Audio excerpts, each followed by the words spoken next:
मैं अपनी कक्षा 10 के बच्चों का अभिनंदन करती हूँ। बच्चों, आज मैं आपको आपके व्याकरण पुस्तक से रस नामक चैप्टर पढ़ाने जा रही हूँ। बच्चों, ये अच्छी बात है कि व्याकरण की पुस्तक तो आपके पास 9th से है ही, तो आप पहले इस पाठ को समझ लीजिएगा, पढ़ लीजिए, फिर उसके बाद एक बार अपनी पुस्तक में भी देख लीजिएगा। और इसी कक्षा में आपके पास मैं लिखित सामग्री भी भेज रही हूँ, उतना ही भेज रही हूँ जितना आपको कॉपी में लिखना है।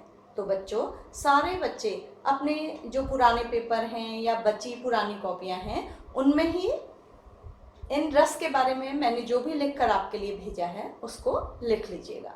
तो आइए हम आरंभ करते हैं रस। सबसे पहले बच्चों, आप इस पाठ को पढ़ने में रस लीजिएगा, क्योंकि ये पाठ आपकी परीक्षा के लिए महत्वपूर्ण है। इससे अनेक तरह के प्रश्न आते हैं। अगर आप एक एक शब्द को अच्छी तरह से समझ लेंगे तो ये आपके लिए भी आसान होगा। तो बच्चों, रस शब्द का तात्पर्य है स्वाद, आस्वादन, टेस्ट। जैसे मैं आपको हमारे दैनिक जीवन में समझाती हूँ कि हम भोजन में रस लेते हैं, और ये रस कई तरह का होता है बच्चों। मीठा होता है, नमकीन होता है, और सोचिए आप किस किस तरह का रस लेते हैं या स्वाद लेते हैं। तो बिल्कुल उसी तरह बच्चों, काव्य को पढ़ने से जो हमें आनंद मिलता है या सुनने से, अर्थात जैसे आप एक पिक्चर देख रहे हैं, उसमें हीरो लड़ाई कर रहा है तो आपके अंदर भी उत्साह आता है। और अगर कोई दुर्घटना का दृश्य देखते हैं तो आपको करुणा आती है, या आपको किसी दृश्य को देखकर घृणा उत्पन्न होती है। तो ये सब काव्य के स्वाद हैं। बिल्कुल उसी तरह जिस तरह हम भोजन का स्वाद लेते हैं, हम कविता को पढ़कर सुनकर भी स्वाद लेते हैं। एक उदाहरण मैं देती हूँ आपको। जब आप कभी कंप्यूटर में गेम खेल रहे होते हैं तो आप इतना तल्लीन हो जाते हैं उस रस में, उसका आनंद लेने लगते हैं कि कार आप ड्राइव कर रहे होते हैं, कार आपकी तरफ आती है तो आप दाएं या बाएं हटने लगते हैं। तो बच्चों, ये तन्मयता जब काव्य में होती है तो उसी को रस या आनंद कहा जाता है। ये रस जो है ये काव्य की आत्मा है।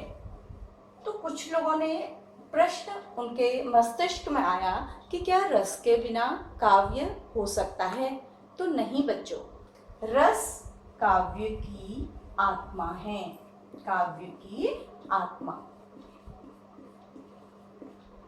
तो रस को यदि हम कहें तो साहित्य में तो वो है कि काव्य को पढ़ने, लिखने, सुनने से जिस आनंद की प्राप्ति होती है वही रस है।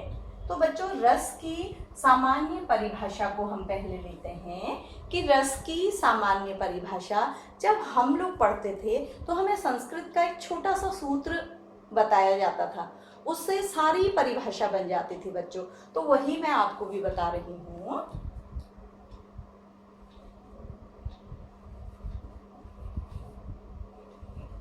भाव,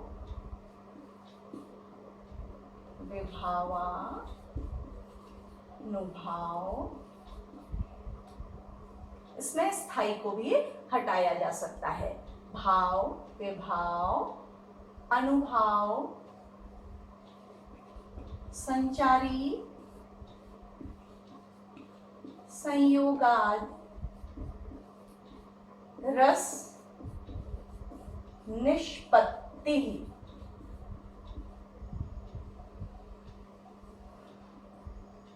शायद आपके लिए ये कठिन हो जाएगा, तो इसी को हम हिंदी में लिख सकते हैं कि स्थायी भाव, ठीक है, विभाव,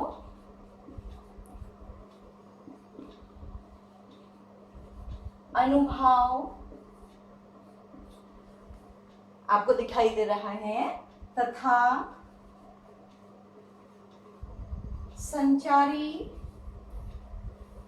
भावों के संयोग से रस की निष्पत्ति होती है।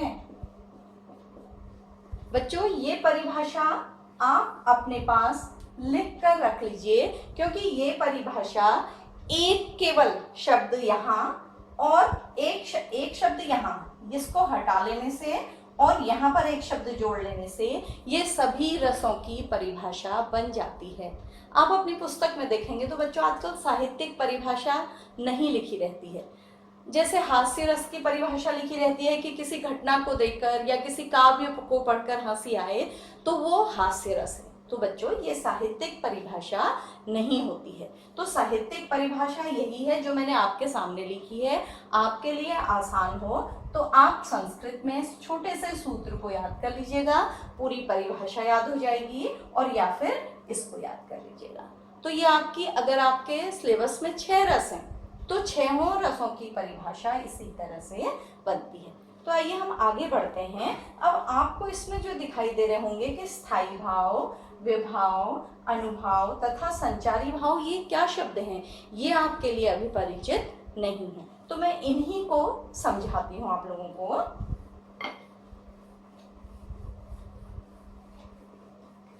तो बच्चों, ये स्थायी भाव, विभाव, अनुभाव तथा संचारी भाव, ये चारों रस के तत्व हैं।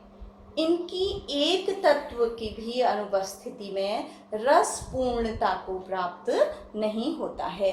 तो ये तत्व हैं स्थायी भाव पहला, दूसरा है विभाव, तीसरा है अनुभाव तथा चौथा है संचारी भाव, या इसे एक नाम और है व्यभिचारी भाव।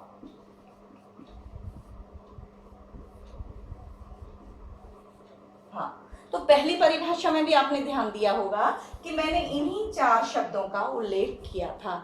तो अब मैं आपको एक एक करके बताऊंगी कि ये हैं क्या। अभी आपने रस नहीं पढ़े हैं तो आपको एक एक भाव को समझना होगा।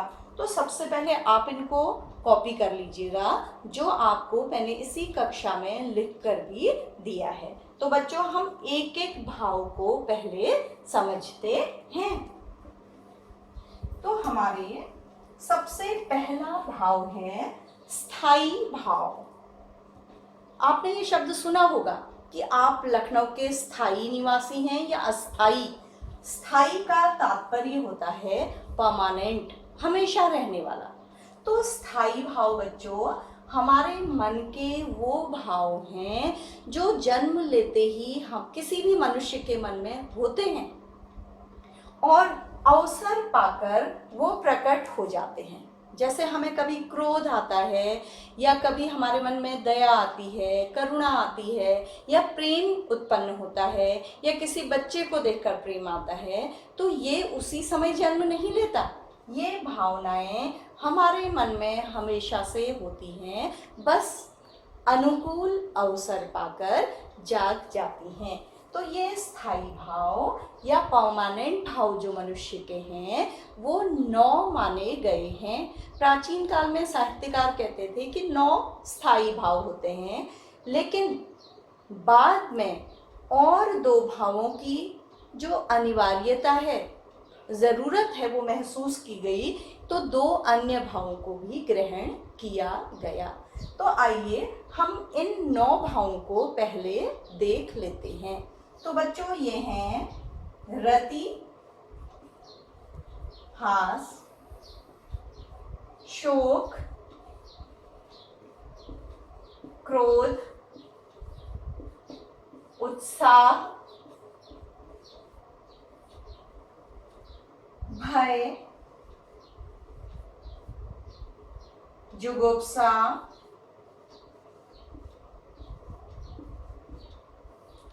विस्मय, तथा निर्वेद। अब देखिए ये कितने भाव हो गए हैं, देखिएगा 9 हुए। 1 2 3 4 5 6 7 8 9। तो आपको इन भावों को याद करना आपके लिए आवश्यक होगा। अभी इसी साल के पेपर में भी या पिछले साल के पेपर में कभी देखा है मैंने कि आ जाता है जैसे रति, स्थाई भाव लिख दिया जाता है, फिर पूछा जाता है कि उससे कौन सा रस बनता है, या रस का नाम दे दिया जाता है, फिर पूछा जाता है कि उससे किस स्थाई भाव से ये रस बनता है। तो मैं अपने वीडियो के अगले भाग में इन स्थाई भावों से बनने वाले रसों के बारे में आपको जानकारी